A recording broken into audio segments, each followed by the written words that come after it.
Hello everyone.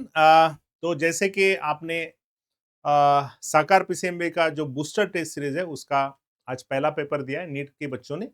और hopefully आप लोगों को आपकी जो भी मिस्टेक्स है, जो आपको आंसर की मिल चुकी है, उसके बाद आपको कुछ समझ में आई होगी या आपको मान लो कहीं पे डाउट्स है, तो आज का जो न्यूमेरिकल वाला पार्ट है फिजिकल केमिस्ट्री का, मैं आपको उसका सॉल्यूशन बता रहा हूँ। ठीक है। जैसे पेपर को देखा जाएगा तो हमने कोशिश थी कि बेसिकली ज्यादा न्यूमेरिकल पार्ट रखा जाए और कुछ थ्योरेटिकल बेस्ड भी है, बट वो थोड़ा कम रखा गया है क्योंकि अभी आप जो एग्जाम के लिए प्रिपेयर कर रहे हो तो उसमें अगर न्यूमेरिकल देखो, क्वेश्चन पेपर को अगर मान लो आपको थोड़ा लेंदी बनाना है, डिफिकल्ट बनाना है, तो वहां पे न्यूमेरिकल के आने के ज्यादा चांसेस है। इसलिए ये वाला टेस्ट आप लोगों को या आने वाले टेस्ट भी आप लोगों को न्यूमेरिकली आपको और परफेक्ट करने वाले हैं।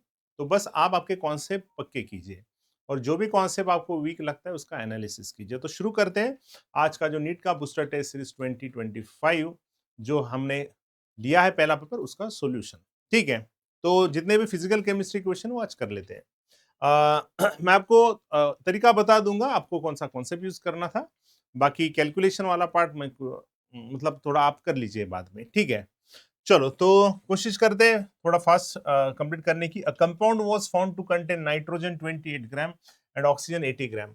The formula of the compound is. ठीक है। तो आसान सी बात है, फॉर्मूला आपको निकालना है तो इंपिरिकल फॉर्मूला आपको निकालना पड़ता है, आपको भी पता है। और इंपिरिकल फॉर्मूला निकालने के लिए आपको पता है कि हमें जो एलिमेंट देते हैं उनका पहले क्या लिख लेना है, वेट लिख लेना है कि वो कितने ग्राम दिए। तो नाइट्रोजन में 28 ग्राम दिया है और ऑक्सीजन में 80 ग्राम दिया है। तो सबसे पहले हम वेट का कन्वर्जन किस में करते हैं, मोल में करते हैं। तो हमने यहाँ पे इसका कन्वर्जन किया मोल में, सो that is 2 and this is 5। तो यहाँ से भी आपको ये आंसर समझ में आ सकता है, इनटू 5 है, सिंपलेस्ट फॉर्मूला यहाँ पे आ रहा है।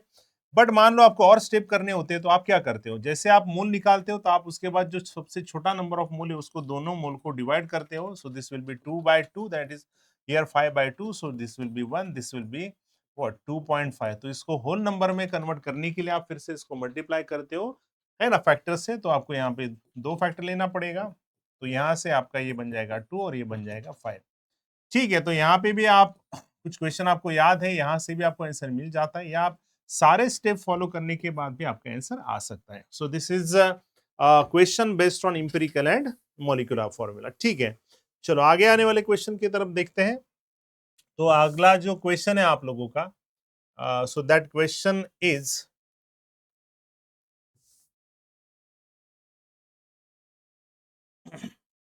देखो जो अगला क्वेश्चन है उसमें पूछा है the number of moles of OH minus in 0.3 litre of 0.005 molar barium dihydroxide. तो देखो आप लोगों को OH माइनस निकालने हैं, तो सबसे पहले आपको मोल ही पूछे ना उन्होंने OH माइनस के।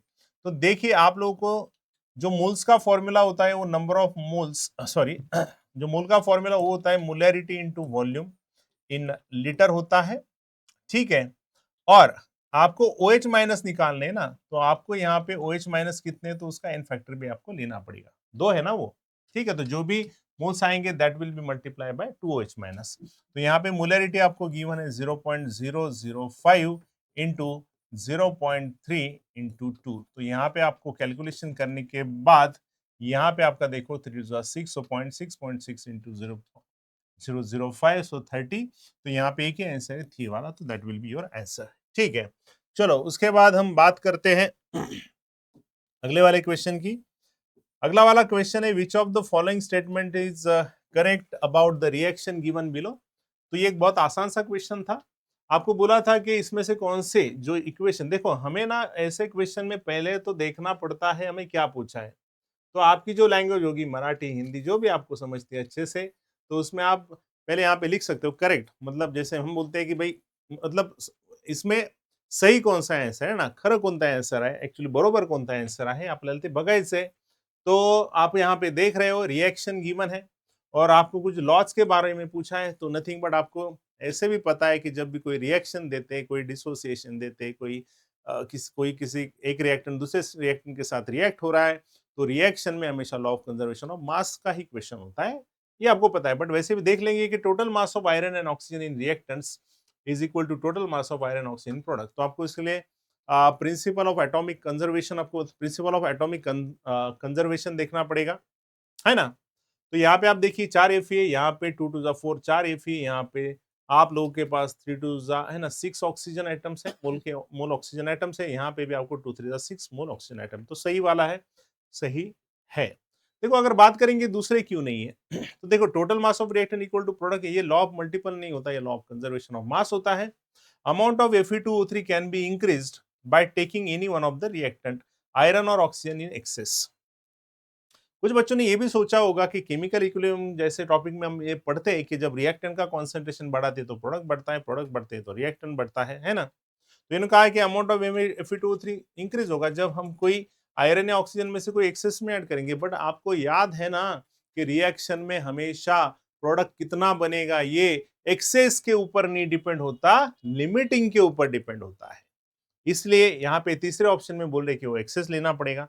उसके बाद यहाँ पे भी दिया है कि will decrease if the amount of any of the reactant taken in excess, तो नहीं, लिमिटिंग रिएक्टेंट बोलना चाहिए था। अगर पता होता, हमें मोल पता होते, सब पता होता, तो ये चीजें होती इसमें। ठीक है, चलो अगले क्वेश्चन में आते हैं। इसमें which has the maximum number of molecules, तो आपको पता है जिसमें मोल ज्यादा उसमें मॉलिक्यूल ज्यादा, तो बस मोल निकालिए। 64 बाय सल्फर डाइऑक्साइड का मोलार मास 64, तो ये 1 मोल आएगा, है ना। यहाँ पे 44 बाय 44, यहाँ पे भी 1 मोल आएगा। यहाँ पे 48 बाय 48, ये भी 1 मोल आएगा। बट यहाँ पे आएंगे 4 मोल, तो जिसके मोल ज्यादा उसके मॉलिक्यूल ज्यादा। नंबर ऑफ मॉलिक्यूल्स का फॉर्मूला होता है number of moles into Avogadro's number. तो ये आसान वाला क्वेश्चन है। उसी के बाद जाते हैं दूसरे क्वेश्चन के ऊपर। 51 नंबर का क्वेश्चन है। 1.7 gram silver nitrate reacts with 5.85 gram NaCl to form AgCl white PPT, तो कितना मिलेगा। तो ये आपको पता है, हमने स्टोइकियोमेट्री में सीखा है कि जब भी आप लोगों को लिमिटिंग और एक्सेस का क्वेश्चन होता है, यानी इसका मतलब वहां पे आपको जो भी रिएक्टेंट है उनका वेट देंगे, मोल देंगे, वॉल्यूम देंगे। तो सिंपल सी बात है, यहाँ पे जो रिएक्शन हो रहा है AgNO3 plus NaCl gives AgCl plus NaNO3, तो यहाँ पे आपको सबसे पहले निकालना पड़ेगा लिमिटिंग और एक्सेस, और लिमिटिंग के ऊपर आपका जो प्रोडक्ट फॉर्मेशन डिपेंड होता है। तो कैसे निकालोगे, जैसे 1 मोल है, ये भी 1 मोल है, तो आप यहाँ से 1.70 सिल्वर नाइट्रेट दिया है, और सिल्वर नाइट्रेट का भी अगर मोलार मास निकालोगे तो 108 प्लस 14 प्लस 48, यानी ये भी अराउंड हो जाए 170। तो 170 बाय 1.7, तो आपको यहाँ से इसके मोल मिल जाएंगे, इसके मोल मिल जाएंगे। दोनों से आपका जो लिमिटिंग आएगा वो कौन आएगा, तो इस केस में यहाँ पे सिल्वर नाइट्रेट जो आता है वो लिमिटिंग रिएक्टेंट आता है। और उसके बाद आप कंपेयर करोगे AgCl के साथ, तो 1 मोल सिल्वर नाइट्रेट का देगा 1 मोल AgCl, है ना। आपको इसी तरीके से AgNO3 के मोल निकालो, उसके बाद NaCl के मोल निकालो, फिर 1 मोल के लिए 1 मोल NaCl चाहिए, है ना। 1 मोल AgNO3 के लिए 1 मोल NaCl चाहिए, तो जो भी मोल आएंगे 1.7 ग्राम AgNO3 के लिए, उसके लिए कितना लगेगा। तो लिमिटिंग एक्सेस से आप देखो, आपके जो क्वेश्चन इसमें ये लिमिटिंग आता है, और उससे बाद में कंपैरिजन आएगा कि 1 मोल AgNO3 देगा 1 मोल AgCl, तो ये जितने भी मोल आपको गिवन है तो वो आपको AgCl कितने देंगे, and you will get the answer. ठीक है, चलो आगे बढ़ते हैं अगले क्वेश्चन के ऊपर। अगला क्वेश्चन जो है वो क्या है, तो अगले क्वेश्चन में आपको बोला है कि an organic compound analysis was found to contain 0.032% of sulphur, the molecular mass of the compound if its molecule contains 2 sulphur atoms. तो आपको याद है ये इंपिरिकल और मॉलिक्यूलर फॉर्मूला का एप्लीकेशन है, क्योंकि परसेंटेज गिवन है ना, परसेंटेज कॉम्पोजिशन का ये एप्लीकेशन है ना। तो आप लोगों को एक सिंपल सी बात पता है कि परसेंटेज जब देते हैं तो आपको पता है कि 100 ग्राम अगर कंपाउंड का मोलार मास है तो उसमें 0.032 ग्राम क्या आते हैं, सल्फर आते हैं।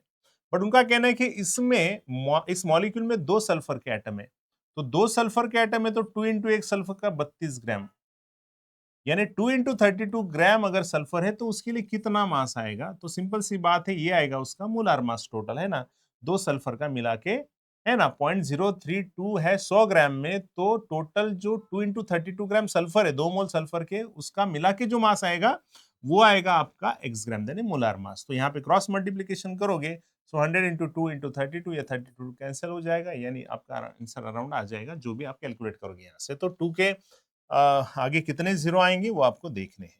ठीक है, उसके बाद match the column 1 with column 2, तो यहाँ पे N2 बोला है, PQRS में से क्या है, तो आप लोगों को मल्टीपल ऑप्शन ढूंढने ना यहाँ पे। तो जैसे N2 की बात करेंगे तो N2 के लिए R और S है क्या, क्योंकि हर तरफ R या S तो दिखाई दे रहे हैं।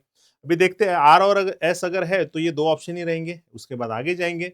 तो आर और एस है क्या एक के लिए, तो N2 का जो आर है मतलब ये है क्या, तो N2 का मोलार मास 28 है और वेपर डेंसिटी 14 बता रहे, तो सही है, क्योंकि वेपर डेंसिटी जो होती है वो हाफ ऑफ होती है मोलार मास, हो 28 मोलार मास से डिवाइड बाय 2 दैट इज 14, तो यस, तो N2 का आर आता ही है। आगे देखते एस है क्या, एस क्या है 14 Na इलेक्ट्रॉन्स इन अ मोल। तो कार्ब N2 में कितने इलेक्ट्रॉन्स, एक में 7 है, दो में 14, इंटू एक मोल इंटू Na। आपको याद होगा हम इलेक्ट्रॉन्स कैसे मेजर करते हैं, एक के अंदर कितने इंटू कितने मोल है into Na। So number of electrons in one molecule into number of mole into Na। तो यहाँ पे एस भी आता है, यानी हम अभी एक या तीन में से एक ऑप्शन बता सकते हैं। अभी सेकंड नंबर में आर और एस है और यहाँ पे पी है और एस है, तो एस एस तो कॉमन है, तो देखते हैं आर है कि पी है, तो दो का आर है क्या और दो का पी है क्या, तो दोनों में से हमारा आंसर आ जाएगा। इस तरीके से आपको ऑप्शन चेक करने, तो दो का आर है क्या, तो दो में सीओ फिर से 28 ग्राम है, मतलब इसकी भी वेपर डेंसिटी कितनी आएगी 14 आएगी, और उसमें भी 28 इलेक्ट्रॉन से 20 है ना, सॉरी, तो उसमें कार्बन के 6 और ऑक्सीजन के 8, 14 इलेक्ट्रॉन से 14 इंटू Na हो जाएंगे एक मोल के, तो दिस इज आवर आंसर। उसके बाद हम बात करेंगे अगले वाले क्वेश्चन की। 54 नंबर का क्वेश्चन है, what is the mole fraction of solute in 2.5 molal aqueous solution. तो आपको मोल फ्रैक्शन पूछा है सोल्यूट का और सॉल्यूशन है आपके पास 2.5 मोलैलिटी का। तो आपको पता है ना मोलैलिटी का मतलब क्या होता है, मोलैलिटी का मतलब होता है कि 2.5 moles in what 1 KG solvent, और यहाँ पे आप लोगों का एक्वस सॉल्यूशन है, मतलब आपका सॉल्वेंट है वाटर। तो 1 केजी सॉल्वेंट मतलब 1000 ग्राम वाटर है, 1000 ग्राम वाटर मतलब आपको पता है वाटर के मोल कितने आ जाएंगे, वाटर के सॉल्वेंट के मोल आ जाएंगे आपके 55.5। तो कुछ नहीं, आपके मोल है सोल्यूट के mole divide by total mole, so total mole आएंगे 2.5 plus 55.5, so that is 2 by है ना 55, 56, 57 एंड 58, तो 2 बाय सॉरी 2.5 बाय 58। तो अराउंड अगर आप लोगों ने किया तो देखिए 60 अगर कंसीडर किया तो 4 के नजदीक। चलो अच्छा, सारे ऑप्शन वैसे, बस आपको देखना है पॉइंट कहां पे आता है, ठीक है। अगले वाले क्वेश्चन की तरफ जाते हैं। Which of the following concentration term is are independent of temperature, तो आसान सी चीज है, जो कॉन्सेंट्रेशन टर्म में मास आता है वॉल्यूम नहीं आता, वो टेम्परेचर के ऊपर डिपेंड होता है। तो molality only, molality and mole fraction, तो आपको पता है ना मोलैलिटी में सब तरफ ग्राम है, मोल फ्रैक्शन में भी सब तरफ ग्राम ही ग्राम है ना, मोल है या ग्राम है, क्योंकि मोल में भी वेट अपॉन मास होता है, यानी वो भी ग्राम में। मोलैरिटी में तो वॉल्यूम आता है, तो ये नहीं होगा, मोलर और नॉर्मलिटी में भी वॉल्यूम आता है, so this is the second answer. उसके बाद 56 नंबर का क्वेश्चन है, असर्शन बोल रहे कि empirical and molecular formula of NO2CO3 same, yes same है, क्यों, क्योंकि ऑलरेडी इसमें Na सी और O की अगर बात करेंगे तो 2 सोडियम 1 कार्बन और 3 ऑक्सीजन, तो इसको और सिंप्लीफाई नहीं कर सकते ना, इसलिए इसका इंपिरिकल फॉर्मूला और मॉलिक्यूलर फॉर्मूला सेम है, ठीक है। अभी उसका रीजन वो बोल रहे हैं कि भाई Na2CO3 does not form hydrate, ये तो कोई रीजन नहीं हुआ ना। एक तो Na2CO3 हाइड्रेट तैयार करता है, ये अगर आप इनऑर्गेनिक के इसमें अगर पढ़ोगे तो वहां पे आता है। आप लोगों ने थोड़ा सोचा होगा कि यार ठीक है इसका क्या रिलेशन आया ना यहाँ पे, एक्चुअली इसका रीजन क्या होना चाहिए था। हाँ, हो सकता है कि अगर मान लो ये अभी हाइड्रेट तैयार करता है ना, तो हाइड्रेट तैयार करने के बाद इसमें H2 भी आएगा, इसमें ऑक्सीजन भी आएंगे, है ना, फिर भी ये सिंपलेस्ट फॉर्मूला में नहीं होता ना, फिर भी क्योंकि कार्बन तो एक ही आएगा ना, तो कार्बन सिंपलेस्ट है ऑलरेडी, तो इससे और सिंपल नहीं हो सकता। एक्चुअल में इसका रीजन होना चाहिए था कि this is the simplest ratio already, इसको और सिंप्लीफाई नहीं कर सकते, that is the reason. Okay, तो इसमें आप लोगों का असर्शन सही बट रीजन फॉल्स है, ठीक है। ओके, आपके पास आंसर है वैसे। आगे बढ़ते हैं। ये वाला तो बहुत आसान क्वेश्चन पूछा था, विच of the following reactions is not correct, हाँ नॉट करेक्ट बोल रहे हैं, according the law of conservation of मास। तो सिंपल है, जहां पे एटम्स बैलेंस नहीं वहां पे लॉ ऑफ कंजर्वेशन ऑफ मास नहीं है। दो मैग्नीशियम दो मैग्नीशियम, दो ऑक्सीजन एटम दो ऑक्सीजन एटम, क्या है ना, 3 कार्बन 1 कार्बन, तो यही आप लोगों का आंसर है। आगे बढ़ते हैं। क्वेश्चन है अगला कि 20 gram sample of magnesium carbonate decomposes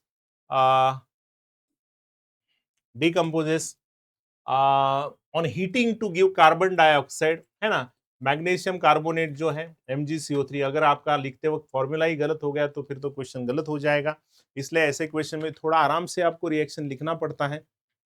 देखो हम आपको क्वेश्चन बता रहे कि किस तरीके से थोड़ा अप्रोच रखना है।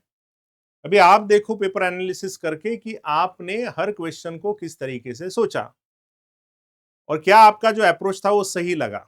बहुत बार ऐसे होता है कि अप्रोच सही लगता है बट हम छोटी सी मिस्टेक कर देते हैं आखिर में, या हो सकता है अप्रोच ही डेवलप नहीं हुआ उस क्वेश्चन के लिए। तो आपका एनालिसिस आपके पास होना जरूरी है, कौन से क्वेश्चन सही आए, कौन से गलत आए, कौन से कॉन्सेप्ट के गलत हुए, कौन से कॉन्सेप्ट के सही आए। तो जो कॉन्सेप्ट के क्वेश्चन गलत हुए उस कॉन्सेप्ट को फिर से एक बार अच्छे से आपको पढ़ना पड़ेगा। ओके, चलो। सो परसेंटेज आपको ना प्यूरिटी पूछा है, तो इस क्वेश्चन में आप क्या करते हैं पता है ना आप लोगों को। तो मैग्नीशियम कार्बोनेट आपको क्या दे रहा है, मैग्नीशियम ऑक्साइड प्लस CO2 दे रहा है, सही है ना। तो आपको देखना है कि भाई ये 20 ग्राम सैंपल लिया है इन्होंने, ठीक है। बट उनका कहना है कि ये कार्बन डाइऑक्साइड और मैग्नीशियम ऑक्साइड प्रोड्यूस करे, बट मैग्नीशियम ऑक्साइड कितना मिल रहा है इनको, 8 ग्राम मिल रहा है। ओके ना। तो आपको याद है परसेंटेज प्यूरिटी कैसे निकालते हैं, तो कितना कंपाउंड उसका 8 ग्राम के लिए यूज हुआ, मैग्नीशियम कार्बोनेट का कितना एक्चुअली ग्राम मैग्नीशियम कार्बोनेट यूज हुआ 8 ग्राम मैग्नीशियम ऑक्साइड बनाने के लिए, डिवाइड बाय एक्चुअल कितना सैंपल लिया था हमने।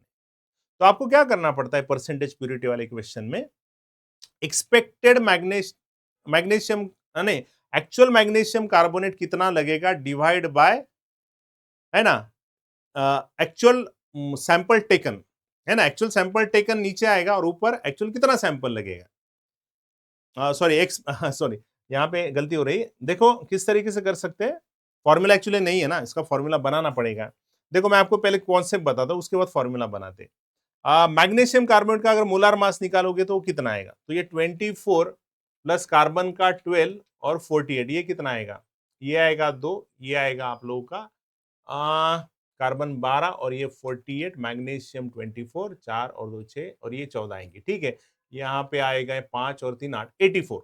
सो 84 ग्राम मैग्नीशियम कार्बोनेट यूज किया तो आपको कितना मैग्नीशियम ऑक्साइड मिलेगा, तो 24 प्लस 16 यानी आपको मिलेगा 40 ग्राम।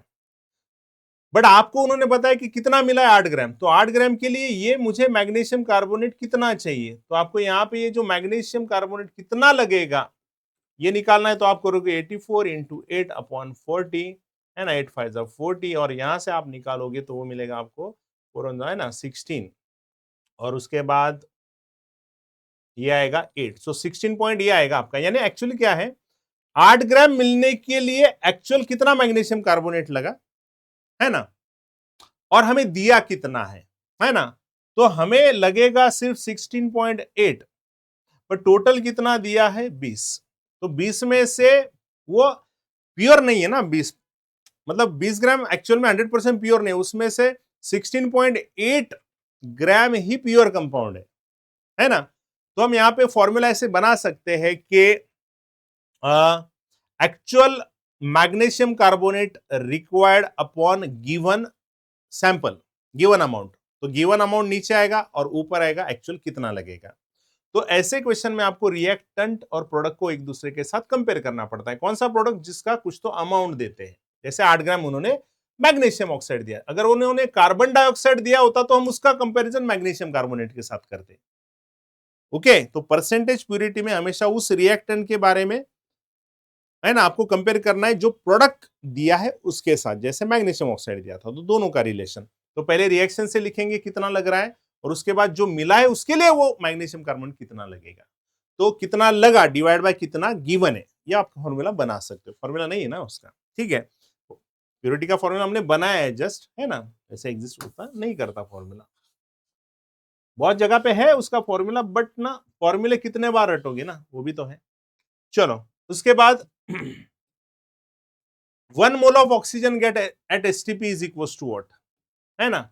1 मोल ऑक्सीजन गैस, अभी बहुत सारे बच्चों को ये दिक्कत होती है कि भाई ऑक्सीजन एटम ले या ऑक्सीजन मॉलिक्यूल ले, तो आपको गैस बोला है ना, तो गैस हमेशा कौन से स्टेट, मतलब कैसे होता है, कंबाइंड स्टेट में मिलेगा ना आपको, O2।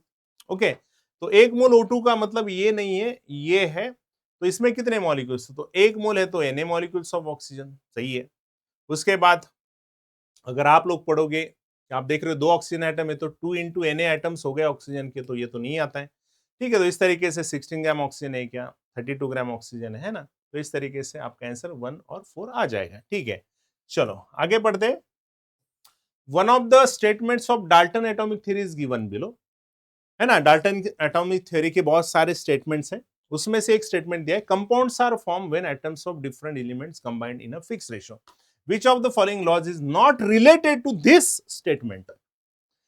इस स्टेटमेंट से रिलेटेड कौन कौन से, ये बस एक स्टेटमेंट के बारे में बोले कि ये स्टेटमेंट किससे रिलेट नहीं करता, कौन से लॉ से।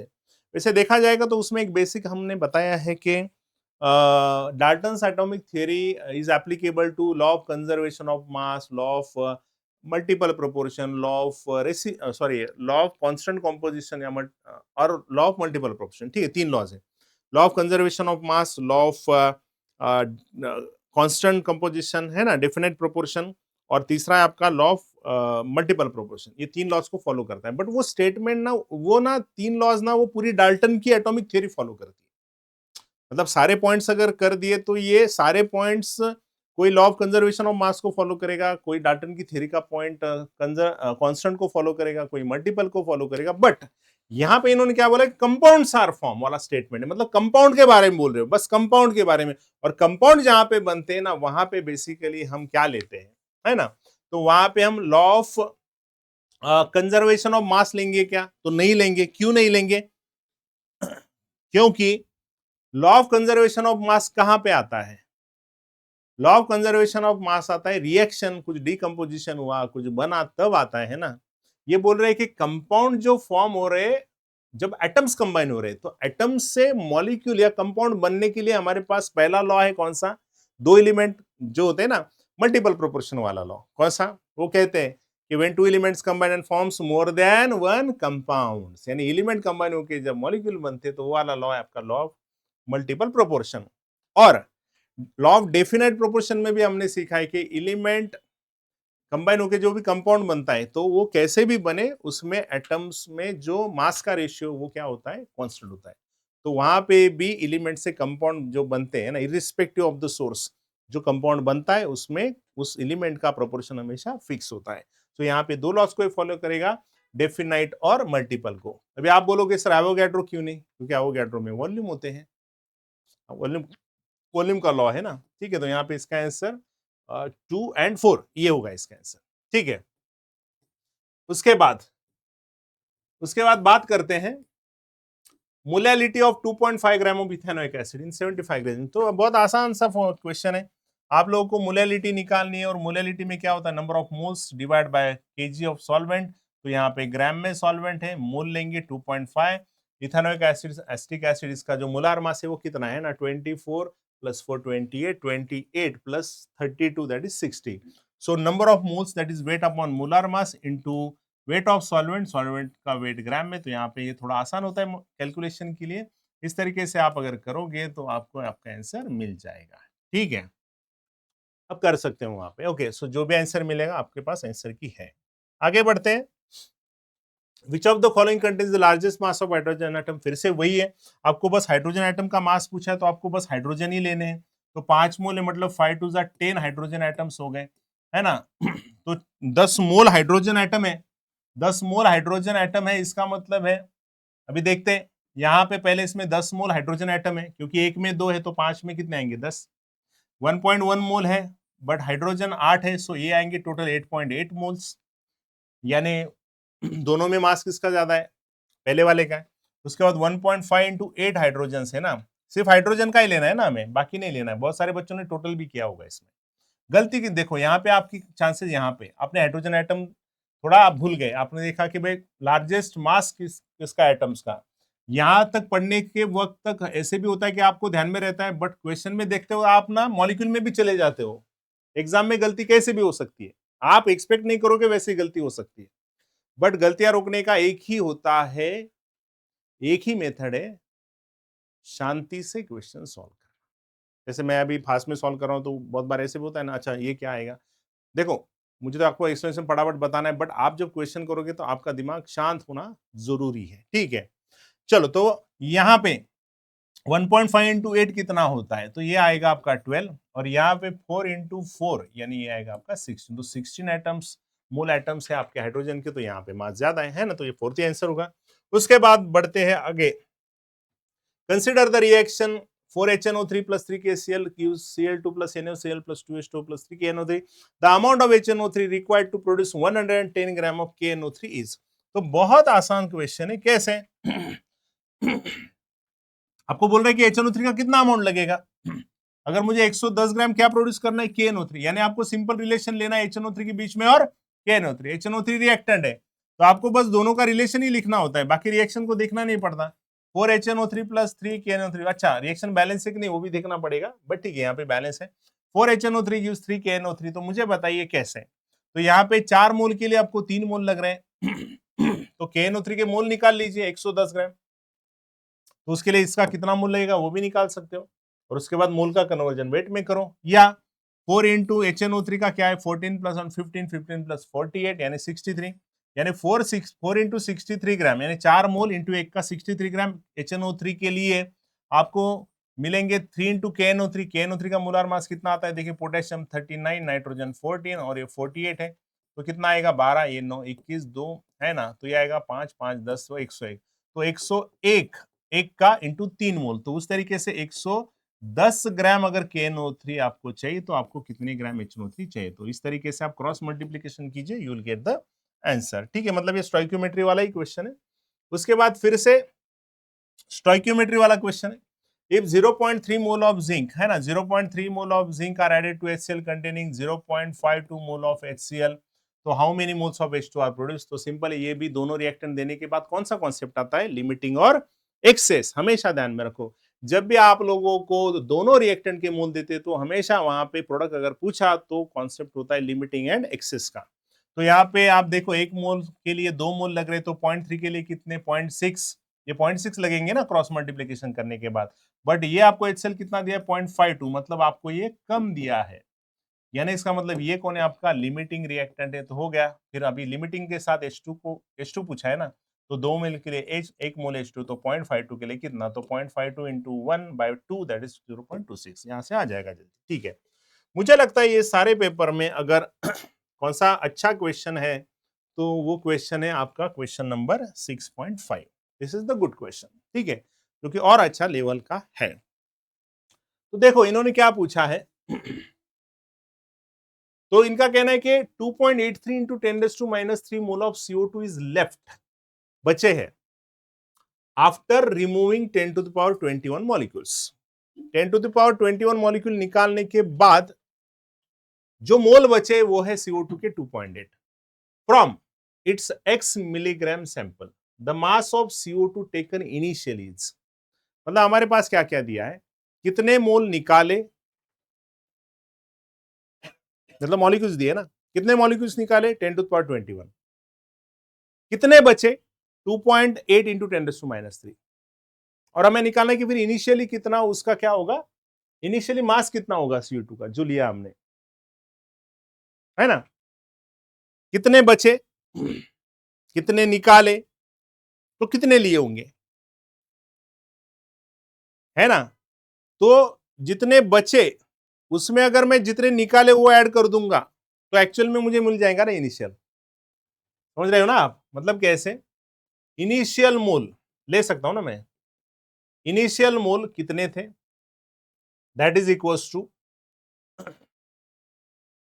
मोल्स, टोटल मोल लेंगे ना, ये मोल्स लेफ्ट कितने बचे, है ना, प्लस कितने रिमूव किए, सही है ना। देखो ना, इनिशियल से अगर कुछ निकाल दिए तो जो बचेंगे वो मोल्स लेफ्ट रहेंगे ना, है ना। तो initial mole is equal to मैं लिख सकता हूं कि कितने बचे और कितने निकाले, बचे और निकाले दोनों को ऐड किया तो एक्चुअली आपको टोटल मोल मिल जाएंगे ना कितने थे इनिशियली, है ना। तो सिंपल सी बात है, आपके पास कितने बचे, ये बचे, है ना, दैट इज व्हाट 2.8 इंटू 10⁻³ समझ में आ रहा है ना। जैसे मेरे पास बचे 100 में से 70 रुपए, मैंने 30 निकाल दिए, तो दोनों को ऐड किया तो 100 हो जाएगा ना, है ना, 30 प्लस 70 दैट इज 100, तो बचे 70 निकाले 30, सही है, सो 30 प्लस 70 100 हो गए। उसी तरीके से कितने लिए थे 100, कितने बचे है ना, जो भी है 70 30 है ना, बाकी के निकाले, ओके। सो बचे इतने प्लस निकाले, तो बचे और प्लस ऐड करेंगे तो आपको इनिशियल मिल जाएंगे। तो 2.8 इंटू 10⁻³ प्लस, अभी मोल कितने रिमूव किए, वो तो मोल नहीं दिए आपको, मॉलिक्यूल दिए। तो मॉलिक्यूल का कन्वर्जन कैसे किया जाता है मोल में, तो mole is equal to number of given molecules upon initial. So यहाँ पे अगर आप ये रखते हो, दैट इज 10⁻21 अपॉन 6 इंटू 10⁻23, तो 23 ऊपर जाके बनेगा व्हाट, 23 आपका ऊपर जाके बनेगा -2 1/6, तो ये आएगा आपका 0.16 इंटू 10⁻², और इसको आप अगर कर देते हो 1.6 इंटू 10⁻3, सो 1.6 ये 7 आ जाएगा ना, 1.66 से होता है ना 1/6, तो ये आ जाएगा आपका 2.8 प्लस 1.67। तो यहाँ पे भी जो भी टोटल आएगा ये आपके टोटल मोल आएंगे, इनिशियल मोल, और इन्हीं मोल को आपको क्या करना है, मास निकालना है, तो इन्हीं मोल को आपको क्या करना है, मल्टीप्लाई बाय CO2 के मोलार मास से मल्टीप्लाई करना है। So you will get the answer. ठीक है, उसके बाद the highest number of atoms, तो ये तो आसान है ना, बस मोल निकाल लीजिए। 4 मोल हीलियम ऑलरेडी दिए हैं, 44 ग्राम ऑफ हीलियम है ना, तो यहाँ पे आपका आ जाता है 44 ग्राम डिवाइड बाय 4 यानी 11। यहाँ पे 4 मोल है, यहाँ पे 11 है, यहाँ पे 4 ग्राम हीलियम है ना, मतलब 1 मोल है ना। यहाँ पे 2.27 हीलियम गैस है, तो डिवाइड बाय 22.7 है ना, तो वहां से आपको बस मोल कैलकुलेट करने, you will get the answer. Got it. उसके बाद एक और क्वेश्चन बचा है फिजिकल में, in 1 molar solution that contains 0.5 mole of solute there is, solvent कितना है ना, तो ये थोड़ा कैलकुलेशन बोल सकते हो, या आप ऐसे बोल सकते हो ना, आपको 1 मोलर सॉल्यूशन चाहिए ना, और वहां पे 0.5 मोल दिए ना, तो आपके पास सॉल्वेंट कितने केजी है ना, मोल अपॉन वेट ऑफ, तो आपको यहां से आ जाएगा ना आंसर। ठीक है, जैसे मान लो मोलैलिटी इज इक्वल टू क्या, नंबर ऑफ मोल्स, सही है, इनटू मान लो ग्राम अगर बोला इन्होंने, तो ऊपर 1000 लेते हैं, डिवाइड बाय कितना करूंगा, तो सिंपल सी बात है, ये 500 कर दूंगा, तो ये आ जाएगा आपका 1 मोलैलिटी। वैसे भी कर सकते हो, या मोलैलिटी 1 रख के ऊपर 1000 रख के यहाँ पे ये फाइंड आउट करो, है ना, मोलैलिटी 1 रखी, ये 0.5 रखा, इंटू 1000 रखा, divide by I can write weight of solvent, इस तरीके से भी जा सकते हो। ओके, तो क्या आएगा, 500 ग्राम आ जाएगा फिर वो, है ना। चलो, तो इस तरीके से आप देखो, फिजिकल में थोड़ा न्यूमेरिकल वाला सेक्शन है, कोशिश करेंगे और वेरिएशन लाने की, है ना, थोड़े match the column, assertion, reason, statement based question की और प्रैक्टिस करेंगे, क्योंकि केमिस्ट्री का पेपर कभी भी बहुत इजी नहीं होता, बहुत हार्ड नहीं होता, it is always at the sandwich level. ठीक है, तो मिलते हैं नेक्स्ट लेक्चर में, तो सब लोगों को गुड बाय, नमस्ते, टेक केयर।